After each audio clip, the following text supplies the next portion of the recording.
வணக்கம், welcome to the channel recipes desk. இன்றைக்கி நம்ம மாங்காய் இட்லி பொடி எப்படி செய்கிறதுன்னு பார்க்கலாம். இது இட்லி தோசையோடலாம் வச்சு சாப்பிட்றதுக்கு ரொம்ப நல்லாயிருக்கும். இது லைட்டான புளிப்பு டேஸ்ட் வரதுனால இந்த டேஸ்ட் வந்து ரொம்ப நல்லாயிருக்கும். நார்மல் இட்லி பொடியோட ரொம்ப நல்லாயிருக்கும். புளிப்பு டேஸ்ட் பிடிக்கிறவங்களுக்கு கண்டிப்பாக இது ரொம்பவே பிடிக்கும். பொடி தோசையெல்லாம் செய்கிறப்போ இதை நம்ம லேசாக ஸ்ப்ரிங்கிள் பண்ணுறப்போ இந்த டேஸ்ட் வந்து ரொம்ப நல்லாயிருக்கும். இப்போ தேவையான பொருட்கள் பார்த்துடலாம். 2 கப் உளுந்து, 1 கப் கடலைப்பருப்பு, 1/4 கப் கருவேப்பிலை,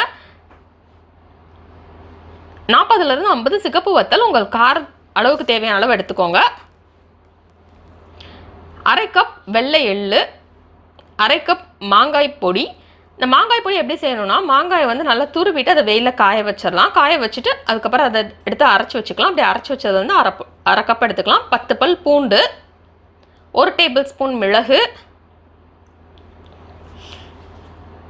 பெருங்காயம் ஒரு சின்ன துண்டு. இதுக்கு பதிலாக நீங்கள் பெருங்காய தூள்னாலும் யூஸ் பண்ணிக்கலாம்.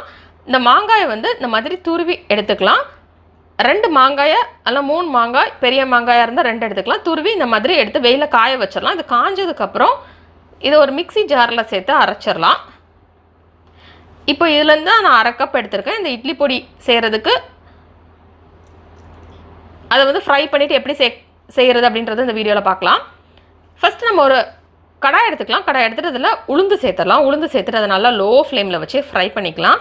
இது லேசாக செவக்கட்டும், அது வரைக்கும் இதை ஃப்ரை பண்ணிக்கலாம். இது சிவந்ததுக்கப்புறம் நம்ம ஒரு பிளேட்டில் ட்ரான்ஸ்ஃபர் பண்ணிடலாம். எப்போவுமே இந்த இட்லி பொடியெல்லாம் ப்ரிப்பேர் பண்ணுறப்போ நல்லா லோ ஃப்ளேமில் வச்சு நல்லா ஃப்ரை பண்ணணும். ஏன்னா அதை நம்ம குக் பண்ண மாட்டோம், அப்படியே நம்ம இட்லி பொடியெல்லாம் சாப்பிட்றதுனால நல்லா ஃப்ரை பண்ணியிருக்கணும். இப்போ உளுந்து செவந்துருச்சு. இப்போ இதை அப்படியே ஒரு பிளேட்டில் ட்ரான்ஸ்ஃபர் பண்ணி இதை ஆற விட்டுடலாம். நெக்ஸ்ட்டு நம்ம அதே கடாய் எடுத்துக்கலாம். அதே கடாயில் கடலைப்பருப்பு சேர்த்துடலாம். சேர்த்துட்டு அதையும் லோ ஃப்ளேமில் வச்சு ஃப்ரை பண்ணிடலாம்.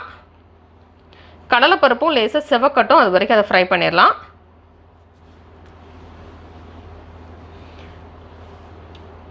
கடலைப்பருப்பு ஃப்ரை ஆனதுக்கப்புறம் அதையும் நம்ம பிளேட்டுக்கு ட்ரான்ஸ்ஃபர் பண்ணிடலாம்.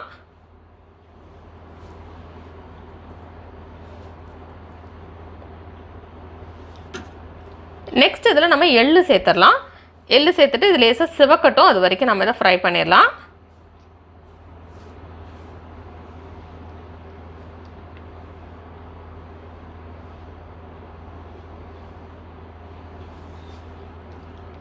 இப்போ எள்ளு நல்லா சிவந்துருச்சு. இப்போ இதை நம்ம பிளேட்டுக்கு ட்ரான்ஸ்ஃபர் பண்ணி இதையும் ஆற விட்டுறலாம்.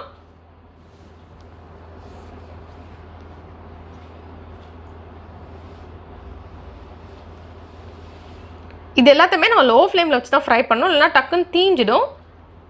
தீஞ்சதுன்னா அப்புறம் அந்த பொடி வந்து கசக்க ஆரம்பிச்சிடும், நல்லா இருக்காது. அதனால் லோ ஃப்ளேமில் வச்சு அப்பப்போ மிக்ஸ் பண்ணி விட்டுட்டே இருக்கணும். இல்லைனா ஒரு சைடு மட்டும் ஃப்ரையாக இருக்கும், மற்ற சைடு ஃப்ரையாக இருக்காது. அதனால் ஈவனாக ஃப்ரை ஆகிறதுக்காக நம்ம கிண்டி விட்டுட்டே இருக்கணும்.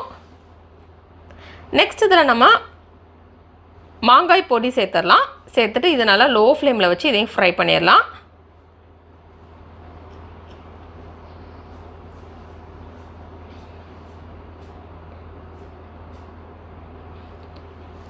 இப்போ இது ஃப்ரை ஆனதுக்கப்புறம் இதையும் அதே பிளேட்லேயே சேர்த்து நம்ம ஆற விட்டலாம்.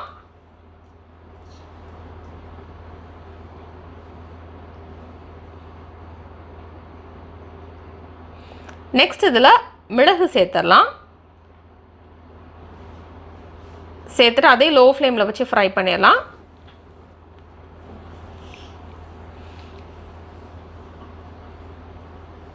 இப்போ மிளகு ஃப்ரை ஆயிடுச்சு. இப்போ இதையும் இந்த பிளேட்டில் சேர்த்து ஆற விட்டுலாம்.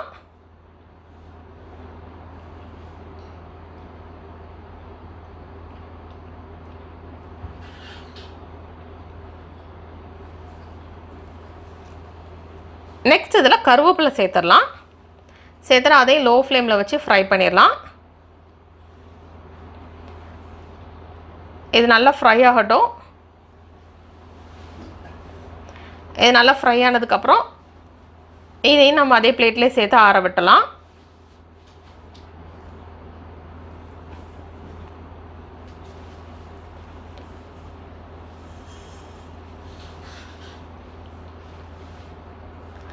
நெக்ஸ்ட்டு நம்ம அதே கடாயை எடுத்துடலாம். எடுத்துட்டு அதில் 1 டேபிள் ஸ்பூன் எண்ணெய் சேர்த்துக்கிடலாம். இப்போ இதில் நம்ம பெருங்காயம் சேர்த்து ஃப்ரை பண்ணிடலாம். இதுக்கு பதிலாக நம்ம பெருங்காயத்தூள்னாலும் சேர்த்துக்கலாம், கட்டி பெருங்காயமும் சேர்த்துக்கலாம். சேர்த்துட்டு இந்த பெருங்காயம் ஃப்ரை ஆனதுக்கப்புறம் இதையும் ஒரு பிளேட்டில் எடுத்து வச்சிடலாம். நெக்ஸ்ட் மீதம் உள்ள எண்ணெயில் நம்ம பூண்டு சேர்த்துடலாம். பூண்டு வந்து நல்லா தட்டி சேர்த்துக்கணும். தட்டி சேர்த்துட்டு இது நல்லா ஃப்ரை ஆகணும். நல்லா அப்படி கலர் சேஞ்ச் ஆகிற வரைக்கும் இது ஃப்ரை ஆகட்டும்.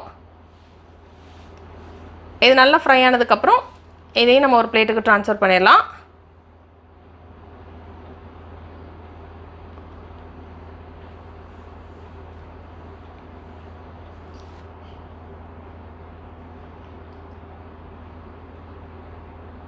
இப்போ இதில் வத்தல் சேர்த்துடலாம். தேவைப்பட்டால் நீங்கள் கொஞ்சம் எண்ணெய் சேர்த்துக்கலாம், இல்லை மீத எண்ணெய் இருந்தது அப்படின்னா அதிலே நம்ம ஃப்ரை பண்ணிடலாம். வத்தல் நல்லா லோ ஃப்ளேமில் வச்சு அதையும் ஃப்ரை பண்ணிடலாம். இப்போ இது ஃப்ரை ஆனதுக்கப்புறம் இதையும் நம்ம ஒரு பிளேட்டுக்கு ட்ரான்ஸ்ஃபர் பண்ணிடலாம். இப்போ இது எல்லாத்தையுமே நம்ம நல்லா ஆற விட்டுறலாம். இது நல்லா ஆறுனதுக்கப்புறம் இது எல்லாத்தையுமே ஒரு மிக்ஸி ஜாரில் சேர்த்து நம்ம ஒரு பவுடராக அரைச்சிடலாம். இப்போ இதில் தேவையான அளவு உப்பு சேர்த்துடலாம். இப்போ இதை அரைச்சாச்சு. இப்போ நமக்கு சுவையான மாங்காய் இட்லி பொடி ரெடி. இதை நம்ம இட்லி தோசையோட வச்சு சாப்பிடலாம். இந்த டேஸ்ட் ரொம்பவே நல்லாயிருக்கும். இந்த ரெசிபி நீங்கள் வீட்டில் ட்ரை பண்ணி பாருங்கள். இந்த ரெசிபி உங்களுக்கு பிடிச்சிருந்தா லைக் பட்டன் கிளிக் பண்ணுங்கள். உங்கள் ஃப்ரெண்ட்ஸோட இந்த ரெசிபி ஷேர் பண்ணுங்கள். மறக்காம இந்த சேனலுக்கு சப்ஸ்கிரைப் பண்ணிட்டு பக்கத்தில் இருக்கிற பெல் ஐக்கான் ப்ரெஸ் பண்ணிக்கோங்க. இந்த ரெசிபி ட்ரை பண்ணிவிட்டு எப்படி வந்திருக்கு அப்படின்றது கீழே உள்ள கமெண்ட்ஸ் பாக்ஸில் சொல்லுங்கள். இந்த ரெசிபியை பார்த்ததுக்கு ரொம்ப நன்றி. தொடர்ந்து இந்த சேனலோட இந்த புதிய ரெசிபிகளுக்காக